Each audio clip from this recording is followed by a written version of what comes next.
बुद्धि society of India Delhi प्रदेश की समस्त टीम, हमारे क्षेत्र के सभी कार्यकारिणी के सदस्यगण, हमारी जितनी भी शाखाएं हैं, सभी से लोग आए हुए हैं, मैं उनको बहुत बहुत बधाई देता हूं। कई शाखा ऐसी हैं, कई क्षेत्र हैं जो अपनी बसों को लेकर आए हैं, मैं उनको भी बहुत बहुत धन्यवाद देता हूं, उनको बधाई देता हूं। हमारे बीच जितने भी सोशल मीडिया के साथी हैं, मैं उनको भी बधाई देता हूं, धन्यवाद करता हूं उनका। पुलिस वाले आए, घूम के चले गए, तो मैं फिर भी उनका धन्यवाद देता हूं। और सभी उपासक उपासिका और प्यारे बच्चों, धम्म बंधुओं, अभी जो मेरे से पूर्व वक्ता थे उन्होंने कहानी सुनाई, और इस कहानी के साथ ही दूसरी एक कहानी, मुझे एक जोश आ गया कि मैं भी क्यों ना एक कहानी ऐसी सुना दूं। तो देखिए, मित्रता बहुत बड़ी चीज होती है। एक भौरा जो फूल पे बैठता है, अरे गुबरीला जो गोबर खाता है, गोबर पर रहता है। इत्तेफाक उन दोनों की दोस्ती हो जाती है। दोस्ती के बाद जो भौरा था फूल का, वो कहने लगा कि भाई आज मेरे साथ चल, भाई आवाज कम होगी, मेरे साथ चल, आज मैं तुझे सैर कराता हूँ, दावत खिलाता हूँ, पार्टी देता हूँ आपको। उसने पहले आनाकानी की, लेकिन फिर भौरा जो है वो उसको लेकर चला गया। जो गोबर का गुबरीला था, जो गोबर में रहता था। जब वो समुद्र पार करके किसी सुंदर वन में पहुंचे, तो वहां बहुत सुंदर सुंदर फूल थे, तो वो फूल पर उसको बिठा दिया। भौरे ने गुबरीला को सुंदर से फूल पर बिठा दिया, जिसमें बहुत रसी रस था। शाम को फिर भौरा आया और उससे पूछा कि भाई कैसा आनंद आया।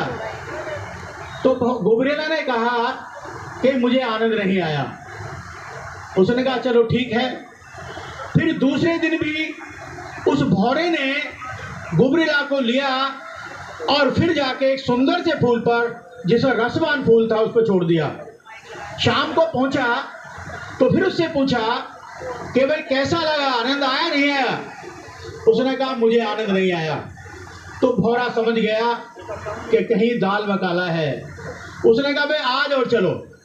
वो और चला, उस तीसरे दिन भी वो चला गया। बीच में एक समुद्र पड़ता था छोटा सा।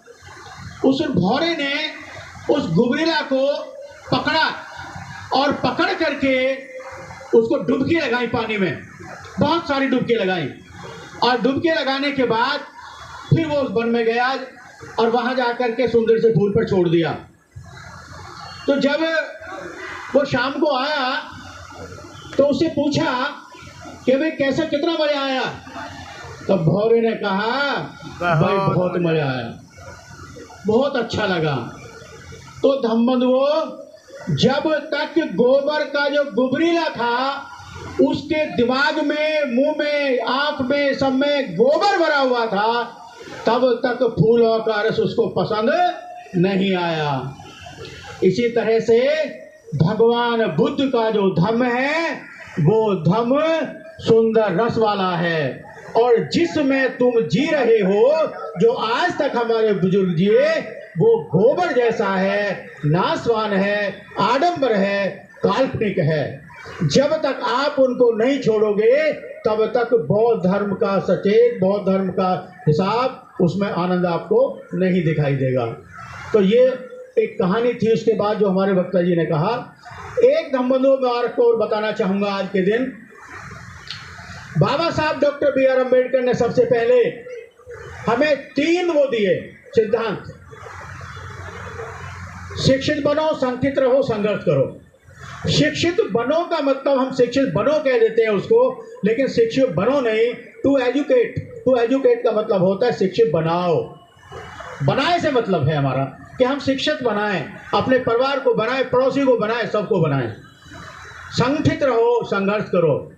जब बाबा साहब ने ये देखा कि भाई हमारा जो संगठन है, जब हमने 3 दिए, 3 शिक्षा जो दी शिक्षा, तो उन्होंने पाया कि शिक्षित होने के बाद हमारा व्यक्ति अपने समाज से संबंध नहीं रखता।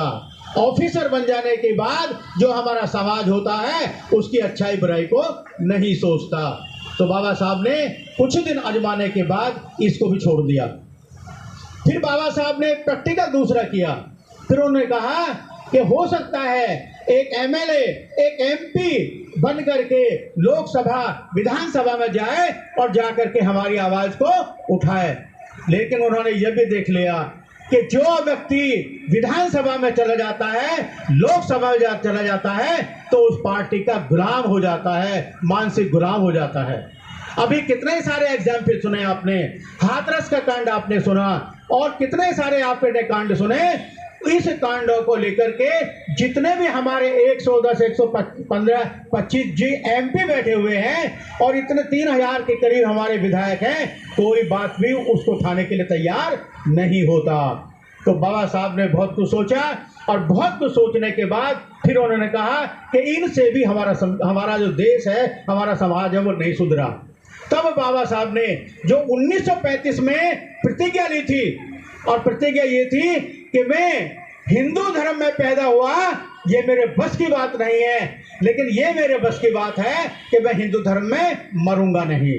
तो इसी को ध्यान रखते हुए बाबा साहब ने इतने अरसे के बाद अशोक विजयदशमी, इत्तेफाक से 14 अक्टूबर था, 14 अक्टूबर को नागपुर की भूमि में, पावन पवित्र नागपुर की भूमि में उन्होंने दीक्षा ली और 10 लाख लोगों को दीक्षा दिलाई। नागपुर में ही क्यों ली दीक्षा? नागपुर में दीक्षा इसलिए ली क्योंकि नागपुर का जो क्षेत्र है वहां नागा जाति के लोग रहते थे, जो शूद्र होते थे और भगवान बुद्ध के बहुत ही अनुयायी थे, बौद्धिस्ट थे, बुद्ध धर्म को मानने वाले थे। इसने बाबा साहब doctor B are Ambedkar ji ने नागपुर स्थान को चुना, और तब उन्होंने हमें 22 प्रतिज्ञाएं दी कि जब तक हमारा समाज इन 22 प्रतिज्ञाओं का पालन नहीं करेगा, जब इनको नहीं मानेगा, तब तक हम सुधरने वाले नहीं हैं। अभी हम होली, दशहरा आता है तो दशहरे की गाते हैं, अशोक विजयदशमी आती है तो उसकी गाते हैं, अम्बेडकर जयंती आती है तो जय जय भीम, जय जय भीम से सारा समझो कि पूरा भारत उछल जाता है, चमक जाता है, धाराओं से शोरगुल से हो जाता है। लेकिन जैसे ही 14 अप्रैल खत्म हो जाती है, तो खत्म होने के बाद फिर वही माता दुर्गा याद आती है, दशहरा याद आता है, होली और दिवाली याद आ जाती है। तो बाबा साहब ने जो कहा, 22 प्रतिज्ञाएं ली, उन 22 प्रतिज्ञाओं को हम लोग रिवीजन करेंगे, और हम आशा करेंगे आज के इस मंच से कि जिन लोगों ने भी दीक्षा ली है, सर्टिफिकेट मिले हैं, या आप सभी लोग 22 प्रतिज्ञाओं को अच्छी तरह से उनका पालन करेंगे और 22 प्रतिज्ञाओं को लेंगे। तो इसके साथ बात बहुत सारी है और कहानी है। बाबा साहब को जितना पढ़ोगे, जितना सुनोगे, वही बाबा साहब उतना ही हमें कम पड़ जाएगा। देखिए, कम से कम एक बात मैं कहना चाहूँगा, जिस व्यक्ति ने बाबा साहब डॉक्टर बी आर अम्बेडकर की पूरी जीवनी को एक बार मन से पढ़ लिया है, 2 बार मन से पढ़ लिया है, वो बाबा फिर दोबारा किसी धर्म शास्त्र की धार्मिक किताब को पढ़ना पसंद नहीं करता, और वो बाबा साहब का पूरा अनुयायी हो जाता है। बाबा साहब ने अपने 4 बच्चे खो दिए, 4 बलिदान दे दिया। जवानी में ही उनकी पत्नी चली गई। इसलिए, किसके लिए? बाबा साहब ने सब जो किया वो हमारे लिए किया, और हम बाबा साहब को मानते हैं, लेकिन बाबा साहब की मानने को तैयार नहीं होते। एक छोटा सा और किस्सा बाबा साहब का सुनाऊं। बाबा साहब के जो पुत्र थे, सबसे बड़े, सबसे प्यारे पुत्र थे राजरतन। राजरतन बाबा साहब के सबसे प्यारे पुत्र थे, और वो चाहते थे कि आगे चल के मेरे बाद ये राजरतन ही इसको चलाए, इस मिशन को चलाए। लेकिन इत्तेफाक क्या हुआ, पैसे के अभाव में वो राजरतन भी बेचारा एक्सपायर हो गया। जब वो एक्सपायर हुआ तो बाबा साहब कोर्ट में थे। उनकी पत्नी ने उनको फ़ोन किया, कहा कि बाबा साहब, आपका प्यारा बेटा जो है चला गया है। तो बाबा साहब तुरंत आए, और आने के बाद वहीं बैठ गए। जब लोगों ने कहा कि बाबा साहब इसकी कफन के लिए कपड़ा लाइए। तो बाबा साहब चुप रहे। दोबारा भी कहा, तिबारा भी कहा कि बाबा साहब कफन के कपड़ा लाइए। तो कोई नहीं समझा, लेकिन माता रमाबाई समझ गई कि आज बाबा साहब की जेब खाली है। इतना बड़े होते हुए, इतनी शिक्षा प्राप्त करते हुए भी अपने पुत्र को कफन तक नहीं दे सके, ऐसे थे बाबा साहब बी आर अम्बेडकर। तो उन्होंने अपनी धोती में से कपड़ा फाड़ा और उनका लपेट करके दाह संस्कार किया। तो ऐसे बाबा साहब थे। तो हम बाबा साहब को तो नाम लेते हैं, जय जय भीम करते हैं, लेकिन बाबा साहब के नहीं मानते। आज के जमाने में आज ऐसा समय है, अगर आपने बाबा साहब के सिद्धांत पर चल के बाबा साहब के मिशन को आगे बढ़ाने की बात नहीं की, तो 200 साल पहला इतिहास आपके सामने आ जाएगा। ना आप शिक्षित होंगे, आप वही काम करेंगे जो काम 200 साल पहले हमारे पूर्वज करते थे। अगर इतने पर भी आप नहीं समझोगे, अपने उसी कंठन से उसी राह पर चलोगे, तो कुछ होने वाला नहीं है। हमें समझदारी नहीं है, और हो सकता है आगे चलकर अगर हम ना समझें तो इतनी बड़ी समान सभा भी ना कर पाएं, हम इतना अच्छा खाना भी ना खा पाएं। ये संभावना भी की जा सकती है। आज लड़ाई बाबा साहब, आज लड़ाई डॉक्टर अम्बेडकर और ब्राह्मणवाद के बीच लड़ाई है, ब्राह्मणवाद के बीच। और जिस दिन ब्राह्मणवाद हमारे दिमाग से, हमारे मन से समाप्त हो जाएगा, उस दिन ही हम सच्चे अम्बेडकरवादी होंगे, और ये बहुत बड़ा हमारे लिए विशाल चमत्कार होगा। हम विकास करेंगे। अभी आपने देखा कुछ दिन पहले हाथरस में हमारे बेटियों के साथ क्या हुआ। मूंछ रखने पर हमारे आदमी को मार दिया गया राजस्थान में।